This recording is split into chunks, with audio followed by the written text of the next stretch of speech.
नमस्कार मित्रांनो, नर्सिंग एक विश्वासेवा मी आरोग्य त्या चॅनलमध्ये मी अक्षय तुम्हा सर्वांचं मनापासून स्वागत करते। तर मित्रांनो, तुम्ही जर माझ्या चॅनलवर नवीन आले असाल तर चॅनलला सबस्क्राईब करा, व्हिडिओला लाईक करा, शेअर करायला विसरू नका।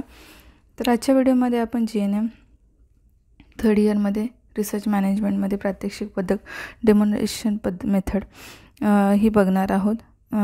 तर आपण व्याख्या बघूया। प्रात्यक्षिक एक शिक्षण पद्धती असून यामध्ये प्रत्यक्ष कृती करून दाखवण्यात येते। प्रत्येक कृतीचे विद्यार्थ्याक सक्षम डोळ्यादेखत टप्प्याटप्प्याने स्पष्टीकरणासहित प्रत्यक्ष घडवून आणल्या जातात। म्हणजे प्रात्यक्षिक ही एक शिक्षण पद्धती आहे, यामध्ये प्रत्यक्ष कृती करून दाखवण्यात येते। प्रत्येक कृतीचे विद्यार्थ्या समक्ष डोळ्यादेखत टप्प्याटप्प्याने स्पष्टीकरण प्रत्यक्षात घडवून आणले जाते। ठीक आहे। प्रात्यक्षिक घटक कोणते ह्याच्यामध्ये आहेत तर शिक्षक प्रात्यक्षिक म्हणजे शिक्षक जे आहेत तर जे ह्याचे घटक आपण बघतोय तर त्याच्यामध्ये काय होतं तर शिक्षक जे आहेत ते प्रात्यक्षिकाचे नियोजन करून प्रत्यक्षात करून दाखवतात, तसेच मूल्यांकन व पर्यवेक्षण करतात। दुसरं बघूया तर प्रशिक्षणार्थी। तर प्रशिक्षणार्थी म्हणजे काय ते कृतीचे निरीक्षण करून आकलन करतात, समजावून घेतात, सराव करतात व प्रत्यक्षात कृती करतात, रुग्णालयात गृहभेटीत कृती करतात। ठीक आहे, प्रशिक्षणार्थी। त्याच्यानंतर पाठ। प्रात्यक्षिकाचा प्रयोग कौशल्यवाढीस आवश्यक असतो। साधन सामग्री म्हणजे साहित्य, दृकश्राव्य साधनांचा वापर करून किंवा साधन सामग्री वापरून प्रत्यक्ष कृती डमीवर किंवा रुग्णावर करवल्या जाते। ठीक आहे। तर अशा प्रकारे ह्याचे घटक आहेत प्रात्यक्षिक पद्धतीचे घटक। ठीक आहे। त्याच्यानंतर फायदे काय आहेत तर एकापेक्षा जास्त ज्ञानेंद्रियाचा शिकण्यामध्ये सहभाग असल्यामुळे उत्तम आकलन होते व लक्षात राहते। निरीक्षण क्षमता वाढण्यास संधी मिळते। प्रात्यक्षिकाच्या प्रत्येक कृतीचे कारणे समजतात। शिक्षकांचा सक्रिय सहभाग असतो। व्याख्यानातील शंकाचे समाधान होते, उमजलेले चांगले समजते। संभाषण कौशल्यात वाढ होते।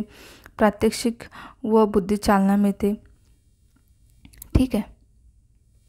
हे आहेत फायदे त्याचे। एकापेक्षा जास्त ज्ञानेंद्रियाचा शिक्षणामध्ये व सहभाग असल्यामुळे उत्तम आकलन होते व लक्षात राहते। निरीक्षण क्षमता वाढण्यास संधी मिळते, जो दुसरा आहे। तिसरा, प्रात्यक्षिकाच्या प्रत्येक कृतीची कारणे समजतात।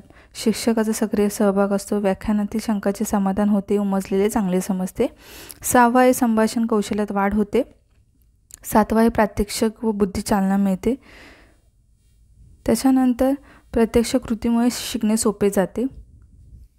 लक्ष केंद्रित करण्यास मदत होते। प्रशिक्षणार्थ्यांना प्रश्न विचारण्यात वाव असतो। योग्य पद्धतीने कृती करण्याचे समजते। साहित्य हाताळण्याची सुयोग्य पद्धत कळते। साहित्यांची काळजी कशी घ्यावी व कमीत कमी वापरात परिणामकारक कृतीचे महत्त्व कळते। ठीक आहे। आता तोटे काय आहेत प्रात्यक्षिक पद्धतीचे तर मर्यादित म्हणजे जे प्रशिक्षणार्थी असतात, ठीक आहे, त्यांना कृती दाखवता येते। त्याच्यानंतर प्रशिक्षणार्थी शिकत आहेत किंवा नाहीत हे कमी प्रमाणात तपासता येते। जे मर्यादित प्रशिक्षणार्थी आहेत त्यांना कृती फक्त दाखवता येते। प्रशिक्षणार्थी शिकत आहेत किंवा नाहीत हे कमी प्रमाणात तपासता येते। शिक्षकांचा जास्त वेळ खर्ची होतो। शिक्षक प्रात्यक्षिक कृतीमध्ये निपुण असल्यास चुकीची पद्धत पुढे जाऊ शकते। वेळ व साहित्य जास्त खर्ची झाल्यामुळे ही खर्चिक पद्धत आहे। एक वेळा करून दाखवल्यामुळे किंवा केल्यामुळे कौशल्य प्राप्त होत नाही, वारंवार करून सराव करावायचा असतो। आहेत याचे तोटे। तशा प्रकारे प्रात्यक्षिक पद्धत आहे।